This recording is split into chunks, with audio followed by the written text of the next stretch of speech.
bersemangat dan tentunya bersuka cita pagi hari ini. Tentunya sebelum kita mengawali aktivitas kita di pagi hari ini, mari kita sama-sama datang kepada Tuhan. Kita mau memuji serta mendengarkan firman Tuhan pagi hari ini. Mari kita persiapkan hati kita dengan kesungguhan hati. Namun sebelum itu, mari kita berdoa. Tuhan Yesus, terima kasih untuk pagi yang luar biasa. Terima kasih untuk nafas yang baru yang masih boleh Tuhan berikan buat kami. Tiba saatnya Tuhan, kami akan memuji, menyembah Engkau serta mendengarkan firman-Mu. Kiranya Engkau hadir Tuhan di tengah-tengah kami. Kami percaya bahwa hadirat-Mu boleh turun ketika kami memuji dan menyembah Engkau pagi hari ini. Terima kasih Tuhan, dalam nama Tuhan Yesus. Haleluya. Kami percaya kasih-Mu Tuhan, kasih-Mu yang terlalu besar buat setiap hidup kami.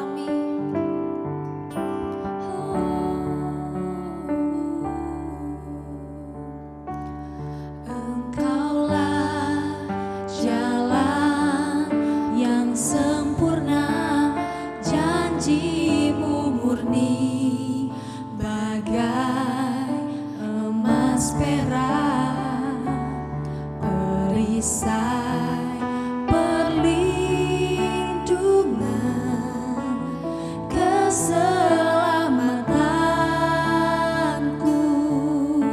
Amin.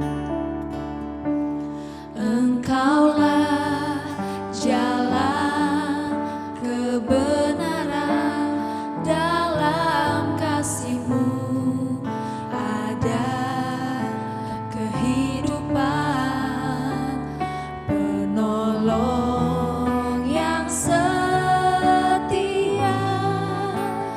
di dalam kesesakan.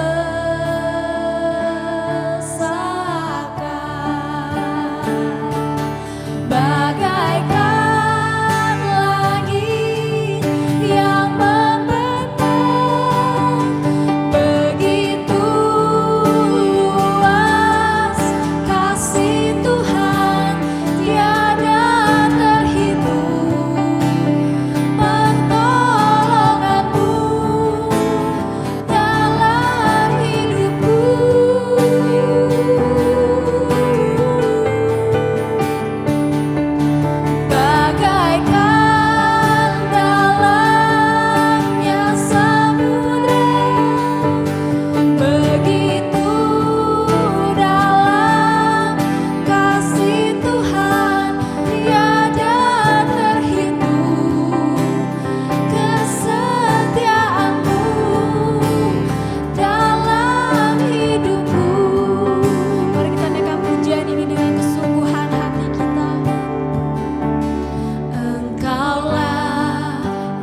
Shalom semua saudaraku dimanapun Anda berada. Sebelum mendengarkan renungan hari ini, alangkah baiknya jika saudara semua dapat menekan tombol subscribe dan tekan loncengnya, agar saudara semua dapat mendapatkan notifikasi tentang renungan firman Tuhan yang selalu baru setiap hari. Terima kasih dan Tuhan Yesus memberkati. Saudaraku yang terkasih, semua yang terjadi pada hari ini adalah pemberian dari Tuhan yang harus kita terima dengan rasa syukur, dihargai dan dipergunakan dengan penuh tanggung jawab. Kita tidak bisa melakukan apapun terhadap masa lalu dan masa depan kita. Tetapi kita bisa melakukan sesuatu dan banyak hal pada hari ini. Jika kita sadar, tahu, yakin bahwa hari ini adalah hari terakhir kita, maka kita akan menjadikan hari ini adalah hari terbaik. Hari yang dipergunakan dan dijalani dengan hikmat Tuhan. Setiap detik, menit, dan jam, kita pergunakan dengan teliti dan seksama. Ketika kita menjalani hari ini adalah hari terakhir, kita akan bertobat dan mencari Tuhan dengan sungguh-sungguh. Kita akan berdamai dengan musuh-musuh. Kita akan membayar segala hutang-hutang kita, baik hutang budi, maupun hutang uang. Kita akan bersaksi dan mencari jiwa-jiwa yang terhilang dan yang belum mengenal Tuhan Yesus Kristus sebagai Tuhan dan Juru Selamat mereka secara pribadi. Kita akan beribadah ke gereja, doa pagi, doa siang, doa puasa dan doa semalaman. Kita akan memberikan tubuh, jiwa, roh dan talenta dengan sukacita tanpa duka. Namun, tidak ada seorang pun yang memahami hari kematiannya. Ada dua rahasia yang Allah tutup rapat-rapat dari setiap manusia, khususnya kita yang percaya kepadanya. Pertama, hari kematian kita, dan yang kedua adalah hari kedatangan Tuhan Yesus Kristus ke dunia ini, di mana pada kedatangan yang kedua kali sebagai hakim orang yang hidup dan yang mati. Karena itu setiap hari yang Allah anugerahkan untuk kita sebagai anugerahnya, harus kita jadikan hari terakhir bagi kita. Oleh sebab itu kita harus hidup dengan berjaga-jaga setiap saat. Dalam kitab 1 Petrus pasal 5, ayat 8, sadarlah dan berjaga-jagalah. Lawanmu si iblis, berjalan keliling sama seperti singa yang mengaum-aum dan mencari orang yang dapat ditelannya. Mengapa saudaraku? Karena setiap saat maut dapat merenggut nyawa kita. There are 8 million ways to die. Demikian judul sebuah film. Ungkapan yang menggambarkan bahwa ada 8 juta cara untuk meninggal. Untuk meninggal begitu gampang, tetapi untuk hidup begitu susah. Setiap fajar menyingsing, lahirlah hari yang baru sebagai pemberian Tuhan bagi kita. Sebab itu, jangan sia-siakan. Mulailah dengan doa dan undang campur tangan Tuhan dalam menuntun langkah kita pada hari ini, yang Tuhan berikan. Harapkan hal-hal baik dan hebat dari Tuhan memenuhi hari ini. Harapkan hari ini lebih baik dari hari kemarin dan harapkan hari ini lebih berarti bagi kita. Apakah yang akan terjadi jika kita hidup di hari ini dan menjadikan hari ini baik dan istimewa untuk dijalani? Kita akan menjadi alat bagi Tuhan dan memberkati sesama kita. Kita akan bebas dari rasa takut dan menatap hari esok dengan penuh harapan. Kita harus siap kapan saja untuk menghadap Tuhan di hari kedatangannya. Dalam mengadili semua orang, seperti seorang anak yang menanti bapaknya pulang dari negeri yang jauh. Hari ini adalah hari yang baru yang Tuhan berikan untukmu. Kita akan melihat betapa indahnya kehidupan ini dan bahkan di dalam keadaan yang tergelap sekalipun, Tuhan kita selalu ada bersama dengan kita. Dia selalu menyertaimu dan membuatmu tersenyum. Jadi, mari kita bersama-sama menjalani hari ini seakan-akan adalah hari terakhir bagi kita. Dengan demikian secara otomatis kita pasti akan selalu memberikan yang terbaik untuk Tuhan setiap harinya. Dalam 2 Petrus 3, ayat 10a tertulis, "Tetapi hari Tuhan akan tiba seperti pencuri." Maksudnya, Tuhan tidak memberitahu dengan tepat tentang waktu kedatangannya. Tuhan memberikan tanda-tanda bahwa kedatangannya sudah dekat, tetapi tepat waktu kedatangannya, namun Tuhan tidak memberitahu. Ayat ini mengajarkan agar kita memiliki sikap berjaga-jaga setiap saat. Pertanyaannya, apakah kita benar-benar setiap saat telah berjaga-jaga, menyambut kedatangan Tuhan yang kita tidak tahu tepat waktunya, atau hari kematian kita yang juga menjadi hari Tuhan yang khusus bagi kita, di mana kita akan menghadap Tuhan? Orang yang berpikir jika nanti mendekati hari kematian barulah ia akan sungguh-sungguh bertobat dan mencari Tuhan adalah orang yang sebenarnya meliciki Allah. Dia mau berbuat curang, dia tidak serius dengan Tuhan, dia meremehkan Tuhan. Kemungkinan kecil orang-orang seperti ini akan selamat. Sebab selama dalam masa sebelum mendekati hari kematiannya, selain ia juga tidak tahu kapan hari kematiannya, ia tidak bertumbuh dalam kedewasaan rohani. Kita mungkin berkata, "Saya tidak seperti itu. Buktinya, saya datang ke gereja, berdoa puasa. Saya bukan seperti orang-orang yang bertobat dan mencari Tuhan nanti kalau sudah tua atau mendekati hari kematian."